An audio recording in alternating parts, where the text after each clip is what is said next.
Hi there. I'm Emily Muchanti. I'm a reading specialist and interventionist and a wee little bit of a reading diva. And I'm so glad that you stopped by today because we're going to talk about something really important in regards to our reading interventions. Now, last time we talked about the 5 instructional focuses that we should place in our interventions, and we're going to now talk about the methods of instruction. But wait, before I do that, I hope you stick with me through this video. Give this a like, a thumbs up, subscribe, share. As a interventionist on campus, you know, you're usually the only person on campus. You're a little bit isolated. And so we need to develop this community and hopefully talk and hear from each other and learn what works and chuck what doesn't. So get back to our topic today, and what that is the method. So what method do we use with our intervention groups? And I'm not going to talk about curriculum, and I don't want to talk about programs or anything like that, because what I'm going to talk about today can be applied to absolutely everything that you are teaching. It's really a methodology, and it's going to take a few of you aback. So stick with me here and let me play this out and see if you can follow my train of thought. Direct instruction. Now, don't freak out. Because this is not the direct instruction of old. I was there. I was at the PD way back when, where numbers were being drawn and kids had to be on the call all the time, and I was a little intimidated by that, and a little offended that I was a number, quite honestly.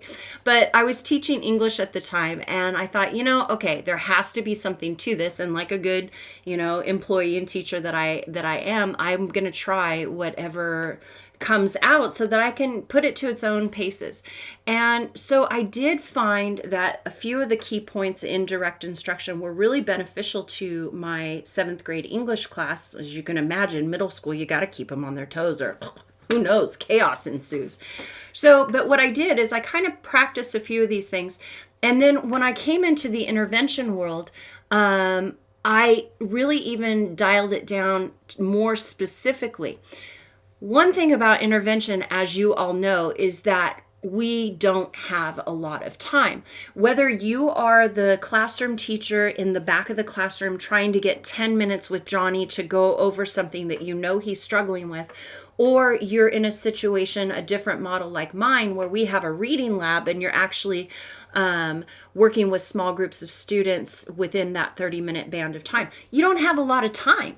And so direct instruction is one method that we can use in order to maximize the very limited time that we do have. And so let's talk about what should this direct instruction look like. And this is all, from my experience and my opinion. First of all, is that direct instruction should be focused. It should have a very succinct focus on whatever learning objective it is that you're after for that particular day, or whatever skill it is that you want your students to practice and master. We don't want to get too broad in the pieces that we are going to instruct. We need to spend more time, more efficient time, doing really deep dives into what it is that we are teaching. So direct instruction should be very, very focused on whatever that particular objective is for you. Secondly, it should be systematic. There should be a sequence to the instruction. You've heard the I do, we do, you do. That's just good teaching. You're going to model, you're going to practice, and then kids are going to work independently so that they can start to own those skills. But even more so in that is that the progression of the skills needs to be very succinct. If you are trying to teach 2nd graders to read and they don't know their short vowels, but you're jumping to 2-syllable words, that's not the best systematic approach to that particular skill. So we need to go back where those students are and instruct in that particular skill, scaffolding as necessary to make sure that they are finding success in what they're doing. The third thing I would say about direct instruction is it should be intense, like the I in EDI on steroids. It should be intense because I don't want any downtime. I want it focused. I want kids knowing exactly what we're going to do, and we're going to move. Now, not to the point of frustration. You're really good at reading your students, but they appreciate the pacing. Kids don't like downtime. None of us do. You get bored. We don't give them time to be bored within this instruction or this direct instruction model. So make sure that you are keeping it really intensive. Keeps your kids on task. It makes the day go by faster, or that time. And I have found a lot of success with that. So the next one is kids should be actively engaged every single minute while they are with you. It is really that bell to bell instruction. You know how your little ones, they love to go on tangents, and then, your older ones love to try to get you on a tangent so they don't have to do something. Avoid all of that. Keeping your kids actively engaged so that you are utilizing and maximizing every single second that you have. We're finding other times to bond. We've talked about our Brain Game Fridays as a way to bond. So there's other times for all of that. But during our lessons, it's pretty intense. One thing about direct instruction is you will still have early finishers. And so I always like to have a plan for my early finishers. For example, if we're reading a passage and we're focusing on short vowels, let's say, I may have maybe working with one student while I give another student a highlighter so that they can go through and find that particular skill focus that we've been working on. So that's something that you could do. Highlighters and dry erase boards are fantastic for that. Okay, so what are the benefits to direct instruction? Well, first of all, it keeps your dry curriculum, because let's face it, when we're teaching a bunch of skills and things like that, it can be dry. We have to really put on our tap shoes, if you will, to try to get kids to stay engaged with this.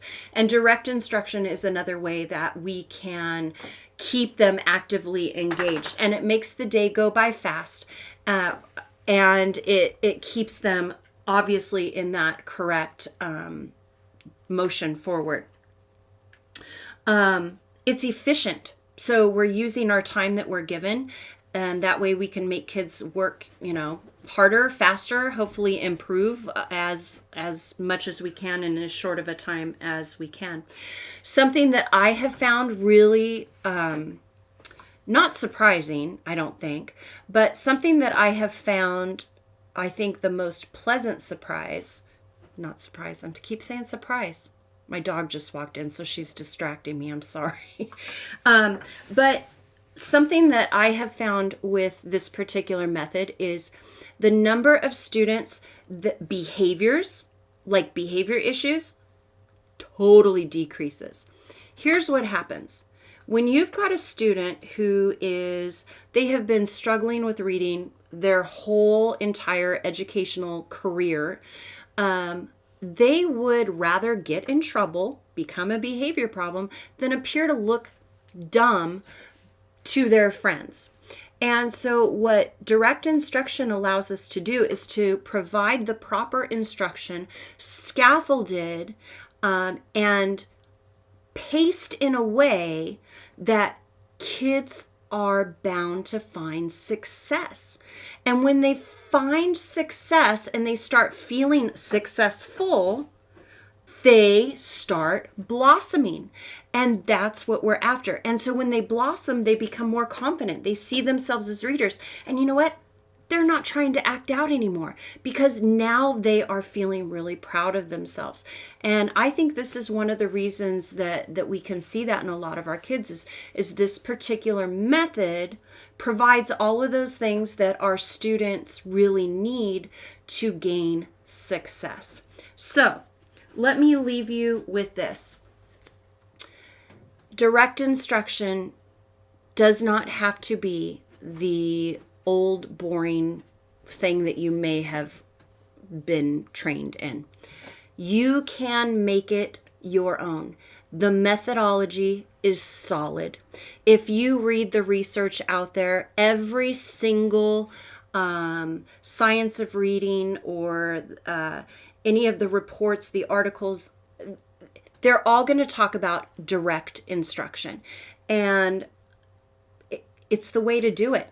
Like I said, it can be applied to any curriculum. It can be applied to any of the skills that you're working on, any of those literacy skills. It is the method by which you deliver your instruction. So I hope you do some further research on your own. I hope you give it a shot. And at the very least, look for those few minutes in your day where you're like, well, that was a wasted 2 minutes, and see how you can pull some time back so that you can be more efficient with those very few minutes that you are given. I think you'll be happy with it. I think you'll be really happy with what you see with the results from your students. Okay, so there you have it, the direct instruction, not the taboo thing that, it could have been. A very solid method of instruction. Again, please subscribe, please like. I would love to hear your comments. Let's be on this team together for the benefit of our students. And until next time, have a great day. Bye now.